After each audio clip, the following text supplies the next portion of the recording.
Okay, welcome to the second chapter.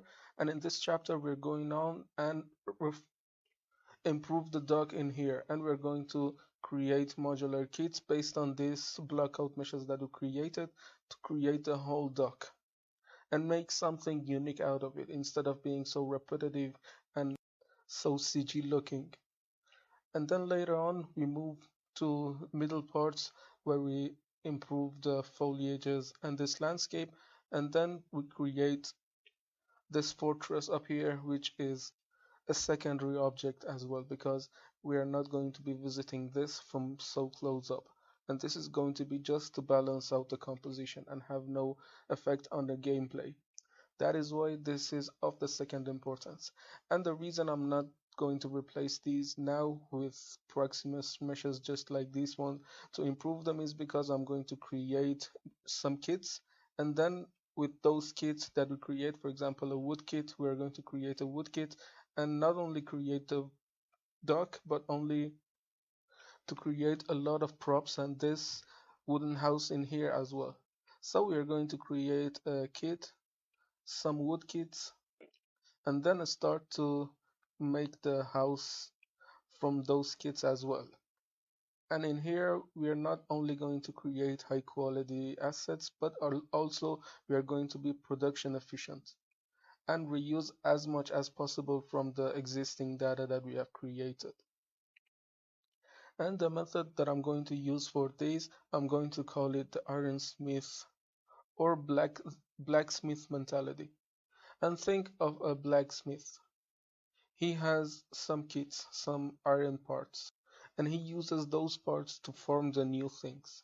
But the only difference is that we create the kit, and when we use that kit doesn't go away, and we have unlimited resources unlike the blacksmith which has limited resources. And that blacksmith takes, for example, an iron, wood, and anything and mixes them together and gives you a new identity. And this is what we're going to do in here. We're going to create some planks, which are the most fundamental things that we see in here, and create modular kits out of them. We are creating from ground up to form new things. For example, we take a plank, duplicate it. For example, let me go in here and isolate this mesh to see what is going on. You see in here, this wood piece, this so-called wood piece has been created using some planks. We are going to create those planks, those individual planks, and start to rotate them, scale them, mix and match them to create new identities.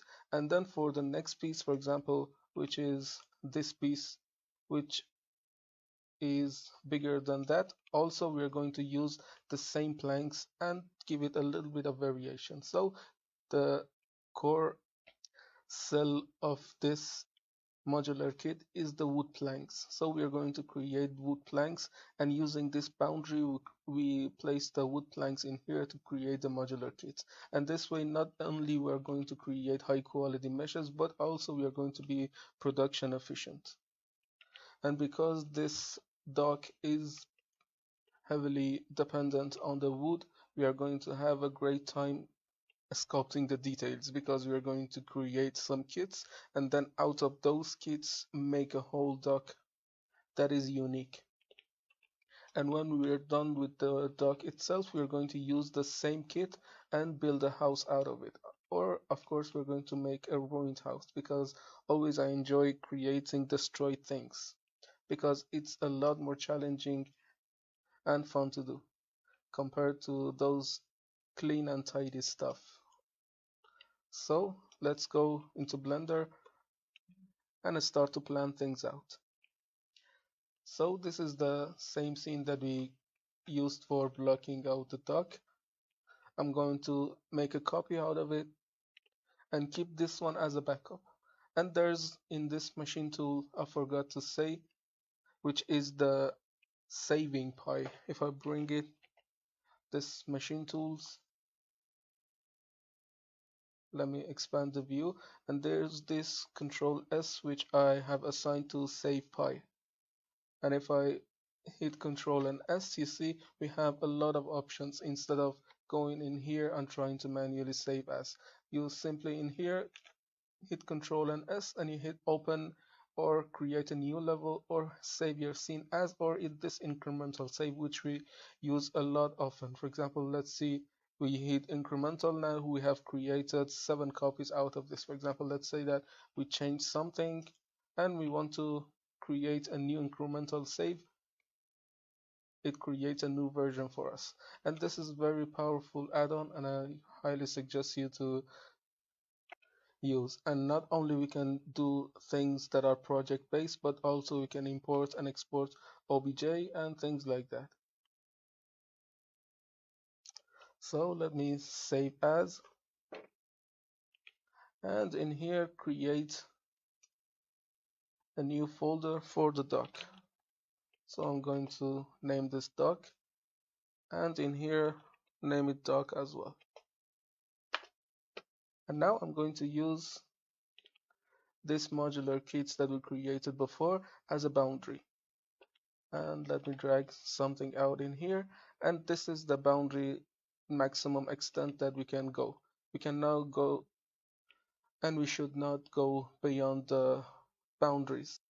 That's personal preference. For example, you can create something that goes in and out from the borders, but I highly recommend you to stay between the borders, because in this case it's a dock and it's made up of wood pieces that are very irregular and have a lot of man-made quality to them. But if you're going to create something very clean, for example a sci-fi piece or a room, you really do not want to go beyond that. For example, let me select this and take this one and bring this one over out a bit. And let's say that we want to tile this mesh over in the horizontal line.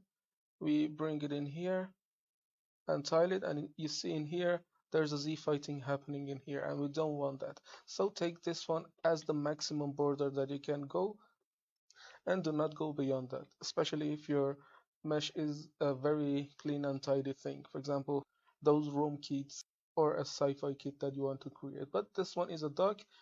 There's not much problem if you want to go a little bit beyond the border, but have that in mind also to stay in between the lines as much as possible. So we're going to create some planks. So let's bring a cube in here, and this is the default cube, and this is 2 meters by 2 meters, and I do not want that. I want to make this a single meter piece, and you will understand why. And that, have in mind that you should have the length set to centimeters if you want. And because this is an old scene that I have created, the length has been put to centimeters. We set it to centimeters in the beginning of the course. But if you create a new scene, let me go and create new one. And now you see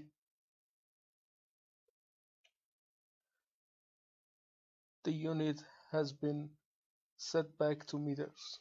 Of course, there's not a problem to use meters, but because Unreal Engine uses meters, Unreal Engine uses centimeters, and every 1 centimeters is 1 Unreal unit. I'm going to use centimeters as well. So back to our original scene, let's take this and bring it in here to use as the guide for creating the planks. So let's create a cube, and this is, you see it's 2000 centimeters, and I'm going to make it 100 because it's easier to work with this way. So now we are going to create a plank out of this, a blockout plank, and then bring these planks that we create inside ZBrush and start to detail them out later on there. So the unit is set to centimeters, and now let's go to this object scales, and I'm going to apply the scales on here. And let's suppose that we had 200 centimeters piece, and if we decrease the size like this, for example make it 0.1, now we are not getting 0.1, which is 10 centimeters. Of course we are getting 200 times 0.1, and that equals 20 centimeters. So I'm going to revert this back into a 100 centimeters piece so that we have a little bit easier time manipulating this. So for the x, I'm going to set it to zero point 0.3 and use the numbers that are round so that later on when we decide to subdivide this, we have a little bit of easier time setting up the resolution. For example, if you set it to something like this, you're going to have a little bit of harder time subdividing this. So put this to zero point 0.3, put the z to 0.1, and put the y to 2 meters. So this is what we have created, and let's put it in here. And yeah, I'm happy with the shape of the plank. And now I'm going to hide this for now, and we're going to use this plank and bring it into into ZBrush and start to sculpt it. But before that, we need some things to consider. We are going to use some noises to texture this, and it's very good if you start the power of ZBrush to sculpt, but start to create some other softwares in the mix to empower yourself a lot more. And by that, I mean something like this. We're going to use this texture, and this texture is free, and I've got it from a Creative Commons website, which is free to use. And of course, that doesn't require me to credit the author. But of course, have in mind that some of the Creative Commons will have the attribution needed, but that particular website didn't require me to use attribution. But I'm going to use it for free, and that is not a problem. So have that in mind. You really do not want something or someone following you for art that you are creating. So we are going to use this texture. We are going to convert this into black and white data using Substance or Photoshop and try to make a tiling texture out of this to help us add some details with this into ZBrush. Of course, there's not a limit on how far you can go. For example, you can go safely into ZBrush and start to hand place all of the details that you want. But that is going to take a lot of times, and we do not have that luxury to spend, for example, a day sculpting just some wood planks. You are not a ZBrush artist, you are an environment artist. And the first thing that people care about is the quality of the environment that you have created, not the time that you have spent on ZBrush hand placing some damaged details. We are going to use as much as existing data and be a lot faster and production efficient. So let's take this one, and we're going to create a basic UV for this, because if we import this into ZBrush and start to Dynamesh it, you see Dynamesh adds a lot of geometry but also ruins the UV, and that way in ZBrush we are not able to detail this because the UV has been ruined. So for now we're not going to use Dynamesh, at least for now, because if we try to Dynamesh this, the UV would be gone and we have no way to assign this texture to that. Of course, we can create alpha from this and use the alpha drag method into ZBrush and start to detail out using alpha, but we are going to use a way that is a little bit simpler, and we would have a lot of easier time setting overall noise for the whole mesh. So enough explanations, let's go in here and start to let's start to detail this out. And the first thing that we are going to do is subdividing this into inside Blender instead of going to ZBrush, because as I said, Dynamesh will ruin the UVs, and if you start to subdivide this manually inside ZBrush, we are going to get some inconsistency around the polygons. For example, one polygon being bigger and one polygon being smaller, and we want perfect squares out of this. So we're going to subdivide this manually inside Blender. Let's hit Control and R to add subdivision, and now we are in here. We can add segments as we want.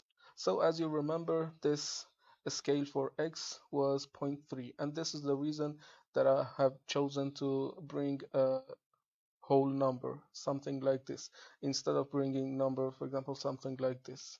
So let me select this, and again I'm going to put 3 or 2 segments, and I'm selecting 2 segments because these 2 segments divides this into 3 pieces, into 3 sections, and each one being 10 centimeters, because this was a 1 meter piece and we shrinked it to 30 centimeters in X, and now we have divided that 30 centimeters into 3 pieces, and that 3 pieces being each one 10 centimeters. So for the height, the Z is going alright because it's already a 10 centimeters piece, and for the Y axis in here, because it's 100 centimeters, I'm going to add,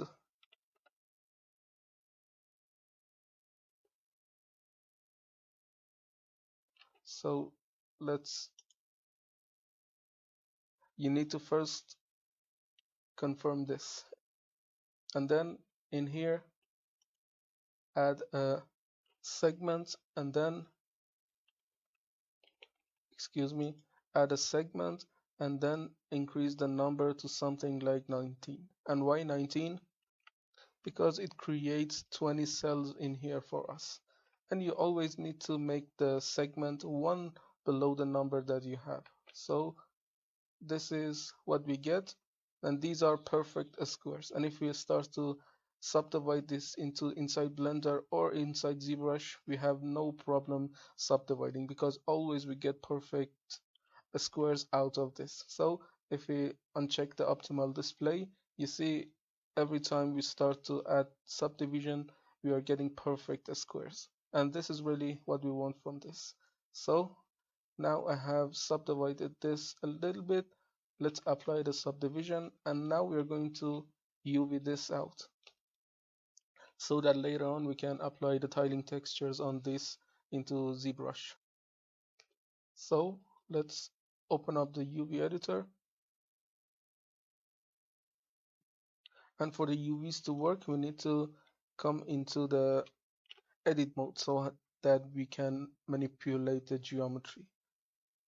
Okay, and now we need to select the sharp edges to act as UV seams, and then unwrap the object based on them. So to select sharp edges, you simply right click, or better, you go to this select menu, and in here select sharp edges. And now it has selected the sharp edges for us, and we can divide the mesh based on that. And for ease of access, I have gone ahead and brought this into the quick favorite menu so that I can access that only by pressing Q. And if I press Q, I see the select sharp edges in here as well, instead of going to select and finding that. And if you want to add something into your quick favorites, all you need to do is selecting it, right click, and you wanna hit add to quick favorites. And if the option is something like this, remove from quick favorites, it means that it's already from your quick favorites menu, which in this case I have it here. So let's select sharp edges, and again you want to right click and mark seam, and this makes these into UV seams that we can use to separate the UVs from each other. So you come in here, right click and unwrap. So you want to select and be in polygon mode instead of being in vertex mode. So select them all and hit unwrap. And now it has unwrapped it for us. And to see if the texture works, we need to first apply a texture map, a checker map into here to see if the texel density is alright or not. So let's come in here, and using the UV toolkit, I'm going to in here assign a checker map onto my mesh. and see this. And this is basically what the texture density is on this particular mesh. And you see the checker map is here, are perfect squares, and this is what we want on our mesh as well. Because if you, for example, start to assign a tiling noise, we are getting a lot of stretches in here and a lot of compression in here, which we don't want. We want perfect squares out of this. And the problem is, I believe, we haven't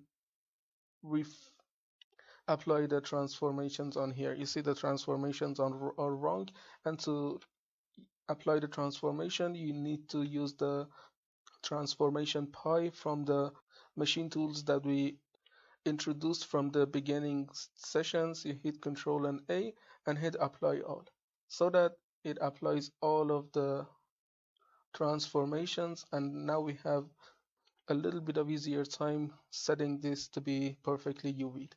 And let's see that if we use this on applied, if we try to, for example, bevel this, on this mesh we have a lot of subdivisions. Let's try on another mesh. For example, let's create a new cube and start to resize it.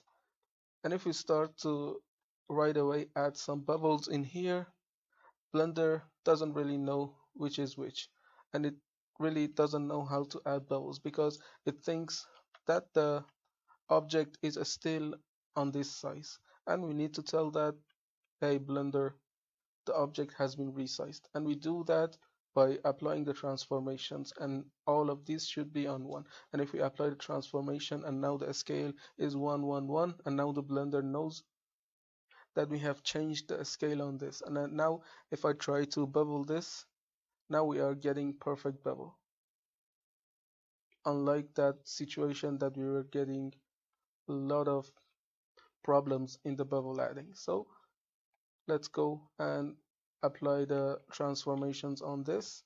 And now let's go to UV editing, and you can go in here in this menu and UV maps and remove that UV that you created before and add a new UV. And now the new UV is very chaotic, and we need to fix that. So we go in here, and luckily we have the UV seams in place. Let's go to UV editor, and we want to first bring this UV toolkit and apply a checker pattern on it to see if that is working or not. So we need to select all and hit unwrap now, and now you see that we are getting perfect squares anywhere. And no matter how tall the face is, how big or how small, or how width or how tiny it is, we are getting perfect squares anywhere. And this means that if we start to apply a texture on here, it's going to be perfect all across. So this is for base mesh creation inside Blender. And now I feel like that we can take this and start to duplicate it and do the changes on them as well. So let's create a new plank, and let's say that I want to make this plank a little bit bigger in size, and the plank is not normally so thick, so I'm going to reduce it in height as well. And let's say that we want to UV this, and now you see this UV compression happening in here. So we need to apply the changes again and hit unwrap, and now the UVs are back to the default state, which were perfect unwraps, excuse me, perfect squares. And let's say that we want to mix these two into just one object so that they share the same UV. So we join them, and let's select all of them and hit unwrap.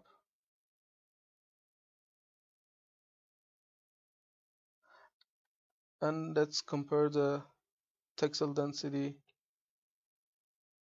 and you see the texel density is all across. And although we have changed the scale of this, to be a lot bigger than this. You see the texture size is perfect all across. And if we start to inspect the UV to see what is going on, you see this object that is bigger, it's taking a lot more UV space compared to this object. And that is what is happening in real life. The bigger objects are going to have a lot more UV space occupied. And the texture ratio is perfect in here as well. So let me take this and isolate the selection so that we have this as well as a separate piece. And for directional pieces like wood, you need to make sure that all of the UV islands face the same direction. For example, in here, in this case, let me remove the checker pattern. Let me apply a material on this. Let's go in here and create a new material. And on the base color, I'm going to use an image texture and hit open.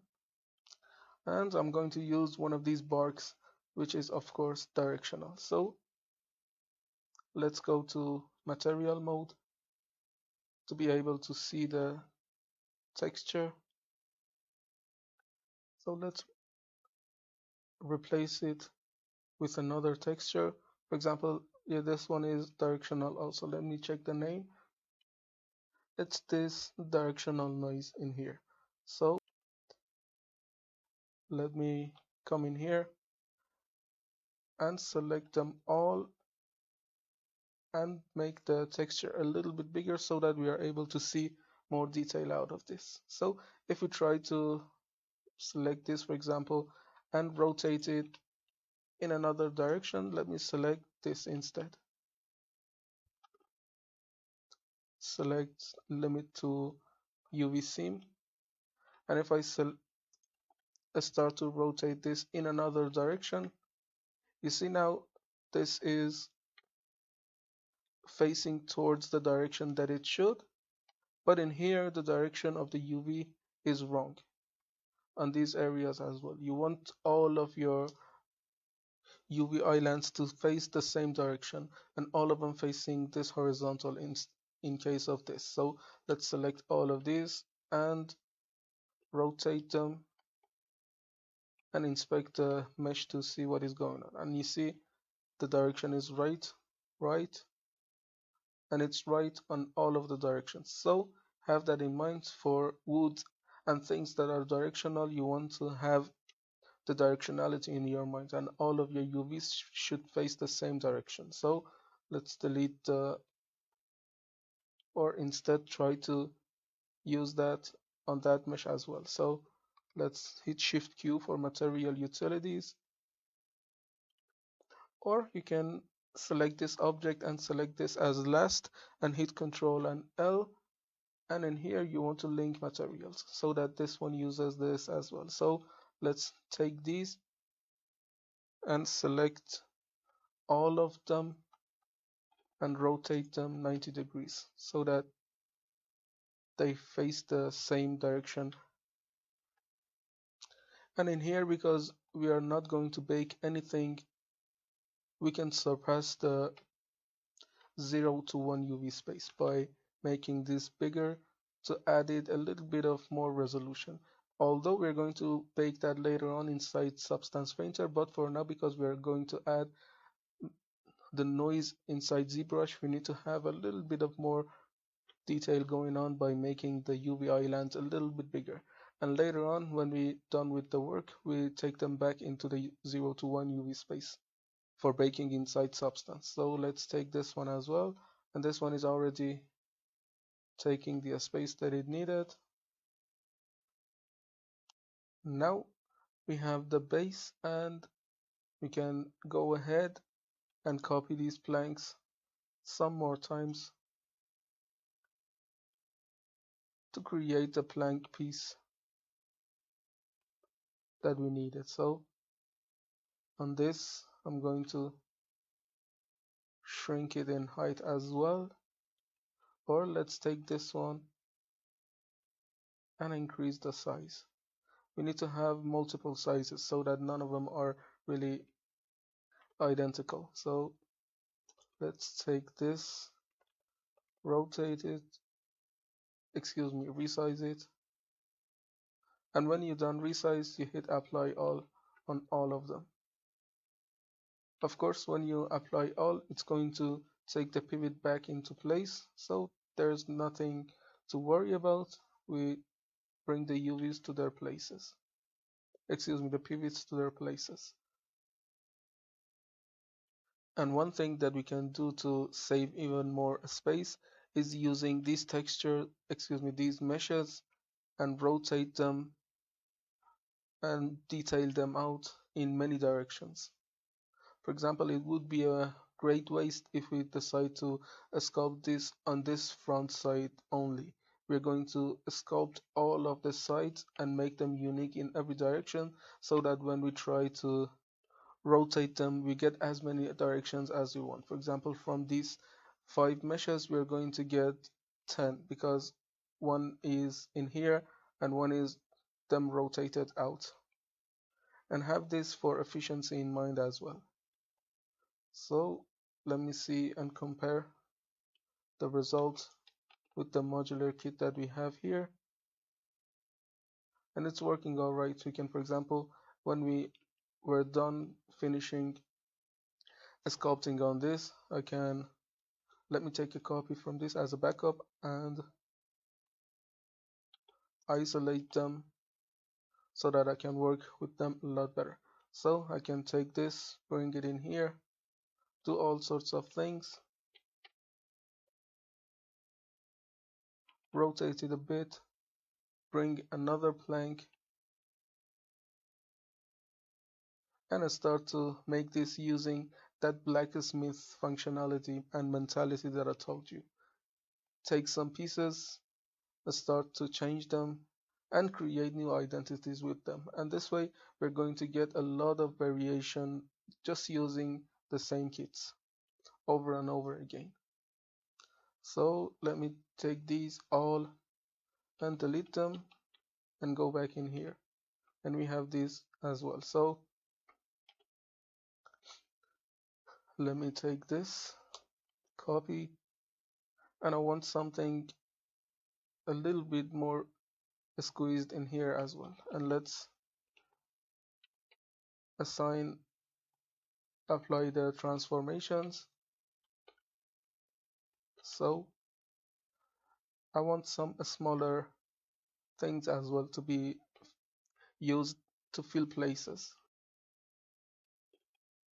So take this, make it a smaller,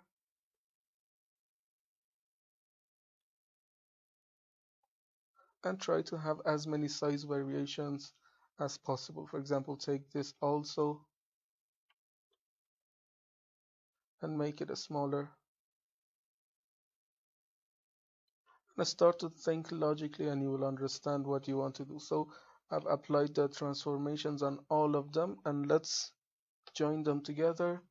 And for now, let's give them the texel density texture map that we had. So let's go in here, select all of them, and because the seams are in place, we only need unwrap.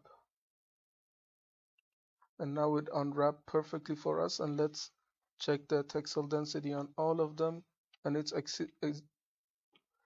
consistent all across. So let me take all of these and scale them just a bit so that they take much more space, and when we try to add noise into ZBrush we get a little bit detail. And now let's select all of them, of course they are one piece, and apply that directional map and check to see what is going on. So it's obvious that we need to take all of them and rotate them 90 degrees so that the directionality is the same all across. So let me delete this and assign a default material to these and go to solid view. And this is about the wood plank, and this is the wood plank that we're going to sculpt. and add details on it, but not to destroy it so much. These are going to be fairly new planks, and we're going to create a new one. Let me call this planks new, and call this planks broken. And we will use these for detailing and creating those broken pieces that we were blocking out. So let me take this and go into edit mode, hit P and hit by loose parts. And now you see the naming becomes alright. And all of them being plank new. And this one as well, I'm going to into edit mode, hit P by loose parts, and now they have been renamed to plank broken, and this is perfectly what is we want. And hit Alt and S to apply the pivot on the center of them and on these as well. And this Alt and S comes from this Maxiv interactive tool and this quick pivot, which if you assign a shortcut to and use in the object mode is going to place the pivot in the center of the mesh. And if you, for example, go into edit mode and select something, for example, select this vertex and hit Alt and S, it's going to bring the pivot on the place that you have selected. So let's select this and go back just a couple of steps. And this is what we have for new wood planks, and this is what we have for old wood planks. And now we need something to make it a little bit more realistic, and that is adding bolts and screws, because if we start to think logically, these planks would have been connected to each other using bolts and screws. Of course, we can live without that, but it would be a good idea to create some hard surface things as well. And the nanite also allows us to create a lot more fidelity and resolution and quality to the kit that we are going to create. So we are going to use an add-on in Blender that is default in there. Let's go to preferences, and in add-ons there's an add-on called Bolt Factory, and it's a add-on that I believe was committed from the community, and they start to add it to the default Blender. So to access that, you need to hit Shift and A, and into this mesh creation, start to select the bolt creation. And now it has a lot of modifiers that we can choose from to create our bolts. So of course, the first of them being creating either a bolt or not, and then using the presets, for example, something like this to create what you want. And there are a lot of things that you can manipulate to get the result that you want. And this is procedural, and when you click in here, it goes away and it commits the mesh. And now you have a perfect mesh in here. So let's keep this. Of course, we will resize these later on. Do not worry about them. We will resize them. So again, go to bolt, and it kept the previous settings that we had. And let's change it to bolt. And this is good as well. So we're going to use these two on them as well. So I'm going to take this and resize them quite much and bring them in here. And I'm not going to resize them more because we're going to sculpt them in ZBrush and then resize them after that. So I'm going to take this and shade smooth on them. And again, bring the shading pie and make it 30 degrees so that they become a hard surface thing. So let's take this and copy them sometime. We want to create as much variation as we want. So 4 is enough, I believe, because these are going to be rather small meshes that add a little bit of second layer or tertiary layer of detail into these planks, and they are not going to be visited from close up, so we're not going to waste a lot of time trying to make these perfect. So let's take them and go into edits and batch rename, and you want to hit set name and call them bolts pack and hit OK.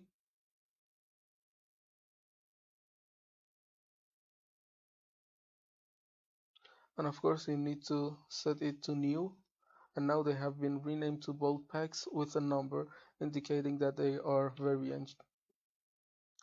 So let's take these out as well. And this is about the wood plank kits. And now we're going to create this protector kit and create something for this as well. So let's take a copy from this. And for these protectors, we're going to use cylindrical pieces. For example, they have broken a tree bark or something like that that is cylindrical, and try to use that as a base for the dock. So we're going to create multiple sized barks, big, medium, and a small. And for example, when we created the kit, we can mix them with these to create new identities as well. And that is really would be a waste of time if we try to make everything that we create in here unique. For example, create multiple protectors and make them each one a unique. For example, take this, go and sculpt in ZBrush, and then bring it in UV and texture it inside Substance Painter. And then take the next, bring it into ZBrush, start to detail it, UV it, bring it into Substance, and again and again and again, sculpt the same process for all of them. It would be a waste of time. So we're going to create the bare bones of them. We are going to create the kits, and then from those kits, we are going to create bigger portions. For example, creating a kit that is composed of multiple barks, and then start to create something like this with those pre-existing ones. It's like a prefab system, it's modularity. And then in Unreal Engine, we start to create shaders for them that will add a little bit of variation to the colors and basically the materials of them, instead of every time trying to create a new kit or new mesh. So let's go ahead and bring a cylinder, and I'm comparing it against the size of this mannequin, which is the size of a normal human being, and let's make one this big. This one is okay. So shade smooth and 30 degrees to make it perfect in shading, and bring the overlays back. And now this is going to be the basis of what we are going to be creating, and we're going to take a lot of variations from this. So first I'm going to bring the pivot in here so that we can place it right on top of the ground plane. So to be more accurate, let's create a cylinder again and check the sizes. I'm going to set it to 100 and 100 on this so that we have perfect squares if we try to add to. So we have 100 on 100, and now in here let's apply the transformations, make it smooth and 30 degrees, and now try to add the resolution. So I'm going to bring 9, or instead of 9 let's bring something like 5, and now these are perfect squares. And now let's give this a little bit of subdivision surface, make it simple, and now we are going to subdivide this. Of course, you see there are irregularities happening in here because this one is a single polygon and not really what we want. So let's select it, delete, select and delete, and we're going to select this edge in here and we want to search for fill, and we get grid fill in here, which tries to fill the polygon with the best that it can get from this mesh that we have here, and it's done a fairly good job on that. And I'm going to do the next on this as well. So grid fill and done. And now let's go and subdivide this. I'm going to make it simple, and I start to add subdivisions all across. And I really do not care about these faceted edges that you see happening in here, because later on in ZBrush, first we smooth this out and then try to add things that we want to it. So let's go and apply the transformations, and now bring the UV creation up. So in here, let's select the sharp edges, and it has selected that for us. Let's mark seam,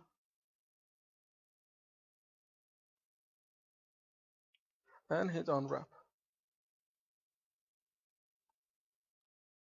And looks like we have got a little bit of problem in here, because I think we have marked all of them to be sharp. So let's undo a couple of times to get our previous UV back.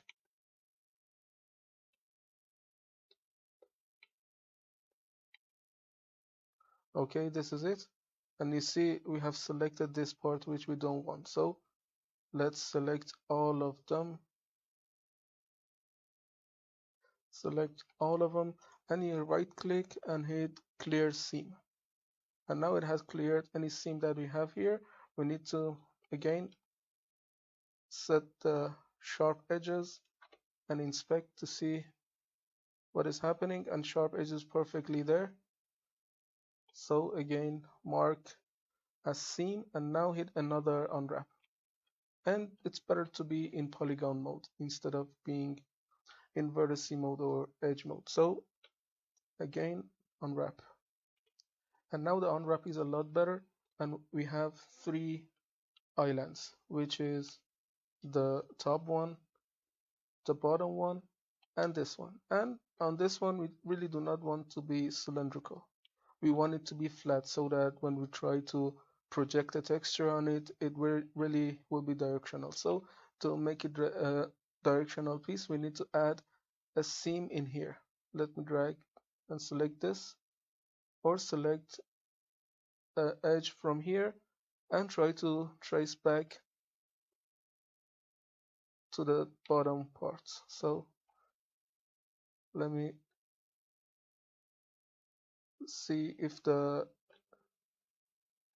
seam is just one edge, and yeah, this is one.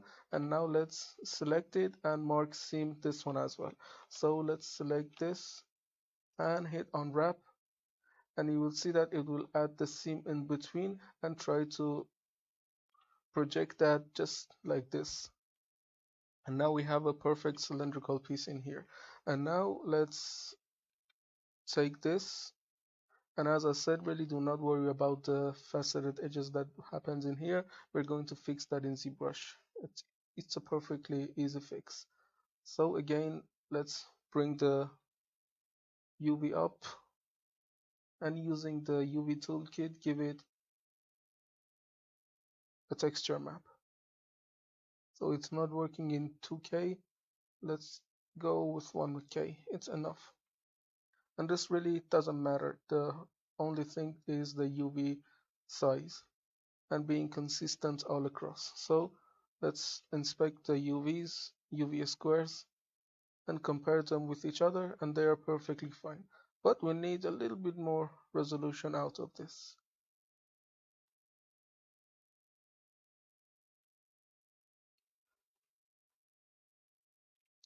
And that is not really a problem if they are not even in 0 to 1 UV space, because this 0 to 1 UV space is infinite, and it's not a problem really. You see, now this is the UV space, and it's only showing the 0 to 1 portion of that. But of course, if you want to bake it inside Substance, you need to put it into 0 to 1 UV space. But for now, we're not really caring about that. So let's add a bark texture into this to see if the direction that I'm adding is right or not. So let's delete this checker pattern and give this a new material.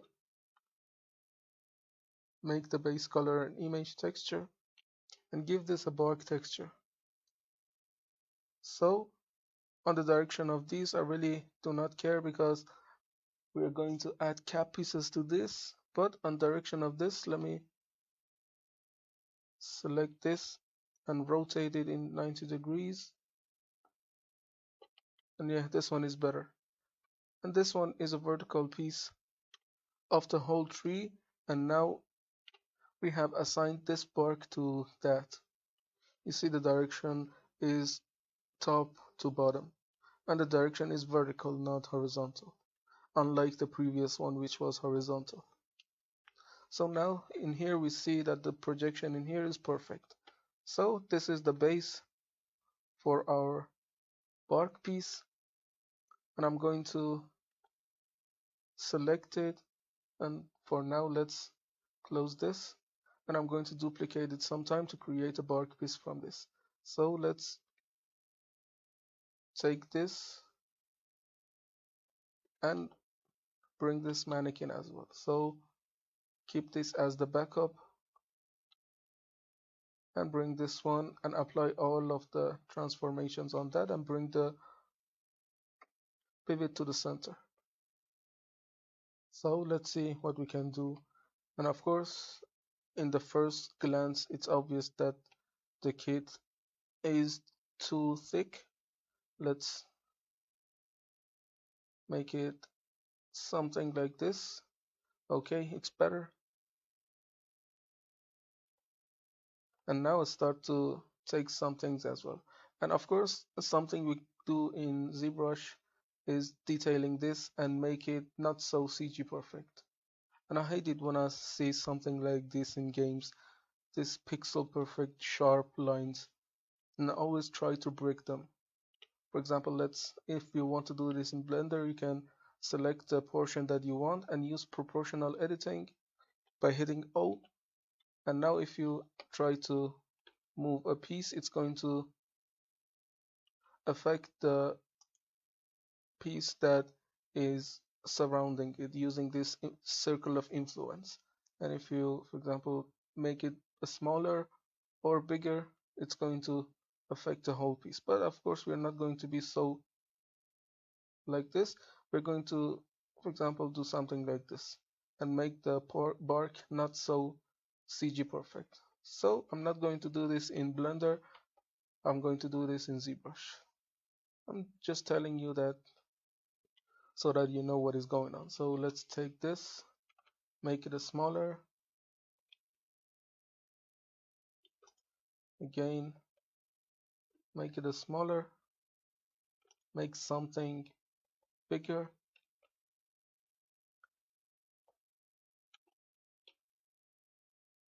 And make something smaller but thicker. And we want to create a bark kit to accompany those wood kits that we created before. So let's select this. And it's a great idea to open your reference board and to see what you can grab from your reference board as well. For example, I'm looking at this. I really love the idea of this chipping wood that is happening in here. The wood being something like happened in the center, or these woods that are broken. And by basically looking at your reference, we will find a lot of things. For example, we should have something like these broken variations. Some of them are taller, some of them are smaller, and some of them being thicker. Of course, we're going to create some ropes as well to make this a lot more realistic, but you really do not have to do what I'm doing, but I'm going to make it as realistic as possible, logically and technically. And we can have, for example, woods that are bent like this. So you should have that in mind if you want to create something realistic. Always refer back to your references to see what you can grab from them and have a lot of new ideas. And of course, this is something like the house that we are going to be creating, but not so perfect. We are going to make it something broken apart. So let's take this. We need to have something that is a bit taller, and let's bring the mannequin and compare them side by side. Let me drag these, not this, and I'm comparing them against them. So take this one, make it a bit smaller but taller.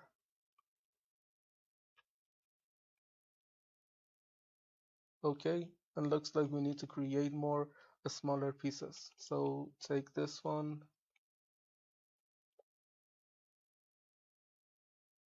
and I'm always comparing them against the mannequin that we have in here.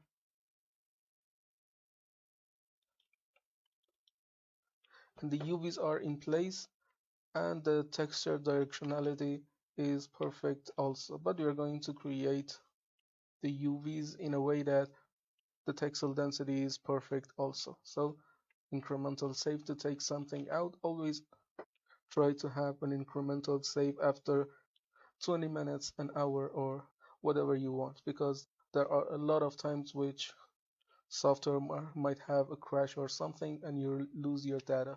Always try to have incremental saves in case something goes out. You have something really to refer back to. So I think I could have a couple of more variations from this to make broken or bent ones. So as long as this ones, I'm happy with them. Let's select and deselect mannequin and bring it in here. And this is perfect. Now I'm going to apply the transformations on all of them so that Blender knows that they are resized and rotated and changed a lot. You see all of them are now 1111. So let's take all of them and select something as the centerpiece. It really doesn't matter, and join them. And now this is a single piece. Let's call it bark and go into UV editor. And because everything is in place,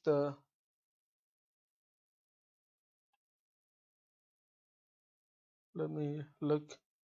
Yeah, everything is in place, the direction and anything. And now what we are going to do is selecting all of them and hit unwrap. And this way, because everything is set up and working perfectly, it's going to give us back the texture density that we had, and it's going to make it consistent all across. And because the resolution is quite high and I'm recording as well at the same time, I'm going to get a little bit of this screen of death. But that is not a problem if you face something like this. Wait so that the calculations are done and the result is given back to you.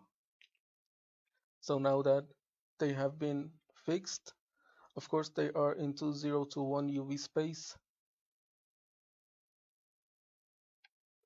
Let me go in here and you should be able to add a checker pattern pretty easily using the UV toolkit. Let's go in here, assign a checker pattern,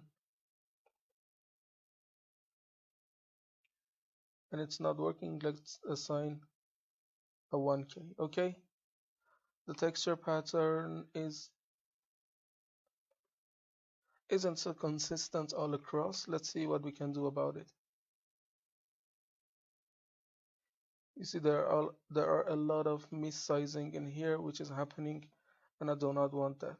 So first let's assign that texture to check the directionality on those. Okay, and check to see if the directionality is working or not. So let's take all of them and resize them so that we reveal a lot of the texture, and it's obvious that some of them need a little bit of fixing. So let's take this and rotate it. We're going to rotate it so that it rotates to the direction of the bark texture. So it crashed on me and I had to restart and redo the process to get to here. So now we are here. Let's take this one and rotate it 90 degrees. So again, it crashed because there are a lot of geometry in here, and I'm going to do one by one. So let's give them a transformation reset and check to see if everything is all right. Yeah. And let's take this one and hit unwrap. First select them, select all of them and hit unwrap again.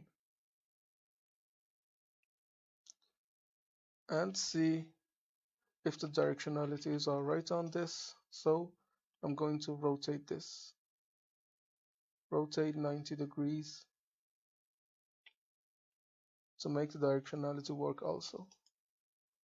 So let's delete the proportional editing by hitting O,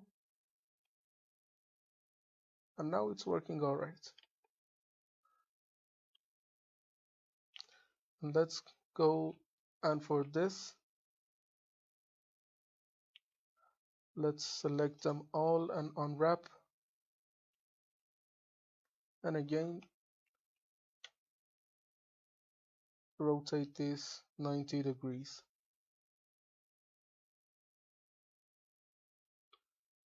So I'm going to do the same process for all of them because the UV has been messed up and I need to resize that. So I did the UV for this one as well. Let's rotate 90 degrees.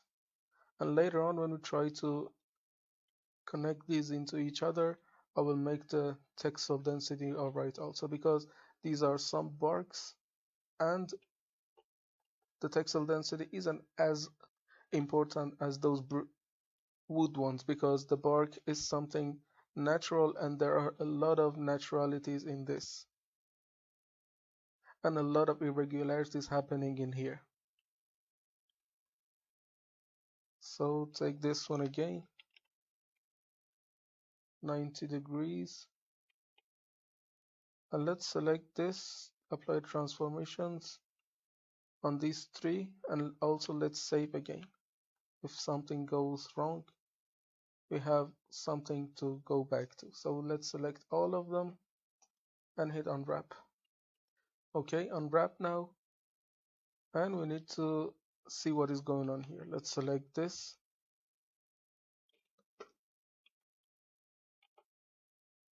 and we need to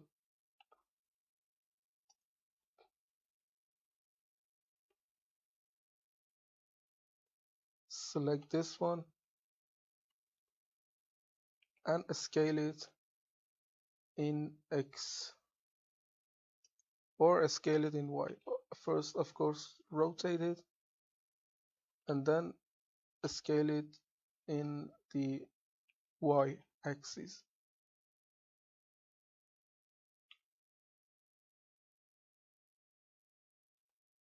So this is about it. This one is working all right, but let's give it a little bit of a scaling in here because it's taller than these, and this one needs a rotation only with a little bit of a scaling.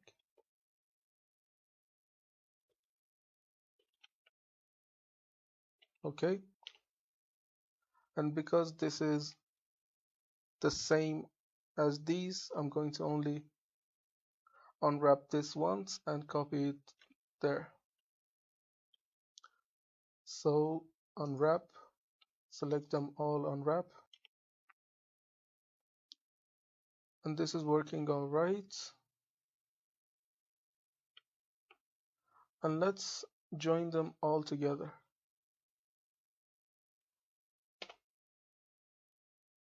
And we need to close this to use a square piece instead of that. So let's select all of them,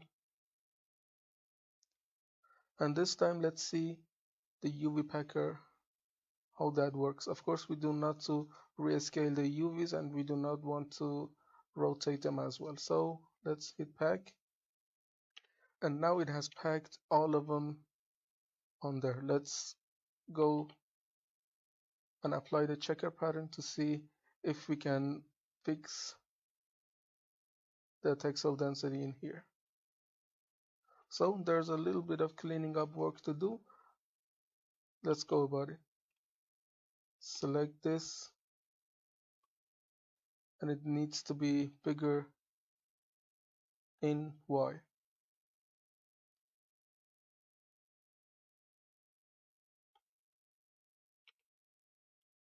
So instead of that, I try to select them all and hit unwrap to see how unwrap does. And this unwrap basically takes the scale and these ratio that we assigned in mind. So I believe overall that has done a better job. Let's visualize that. And now the texture density is perfect all across. We are getting perfect thing in all of the spaces. So let's select them all, and we need to resize them a bit so that when we import them into ZBrush, they are going to use more texture space.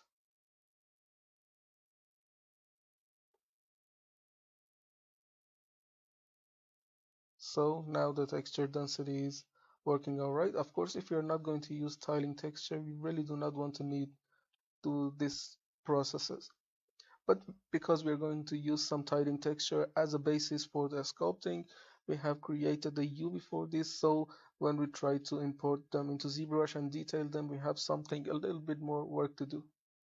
So again, for this, let's select this and hit the mode to be normal, and hit Shift D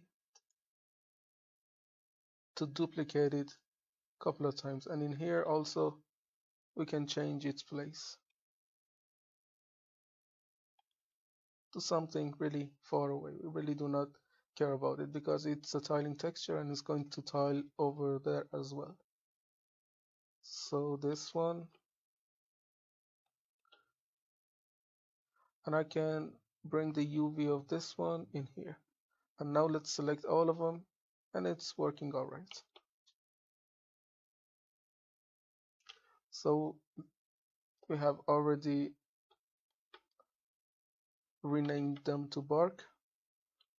So let's go back to the default and see what bark we have. We have, no, these are bolts, not barks. We have this, and let's see what hidden thing we have. We have this one in here. So I'm going to call this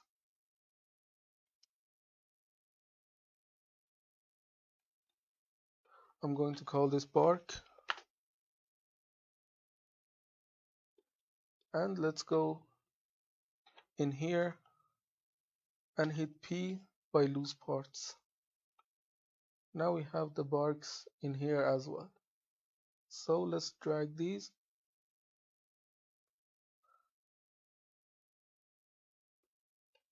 to this part. Okay, I believe now we have the bare bones of what we are going to create. Of course, there are these railing systems that we can do simply by reusing this bark kit here. Or we can get some ones from here. So let's duplicate this for that railing kit as well. So let's go to batch rename. First, join them together instead and call this railing fences. and then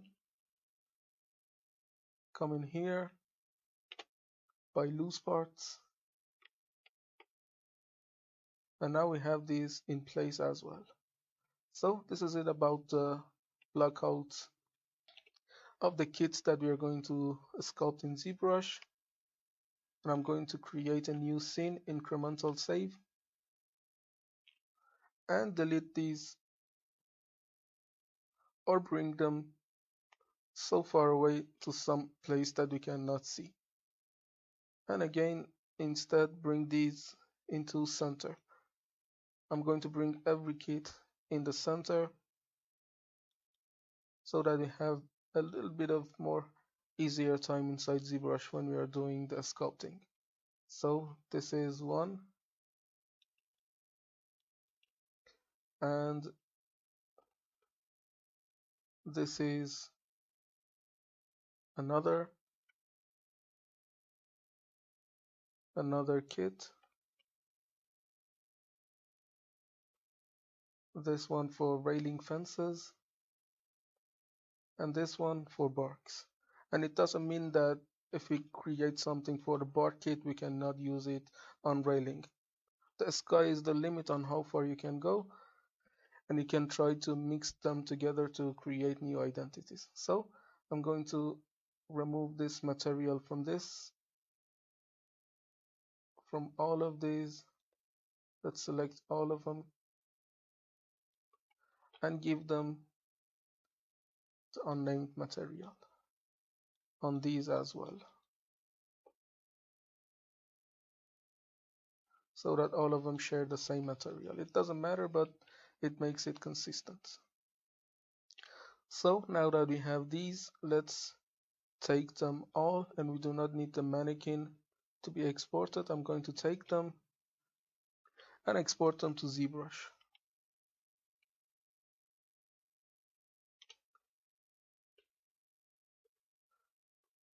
So let's take them all, FBX, and limit this selection to selected objects only.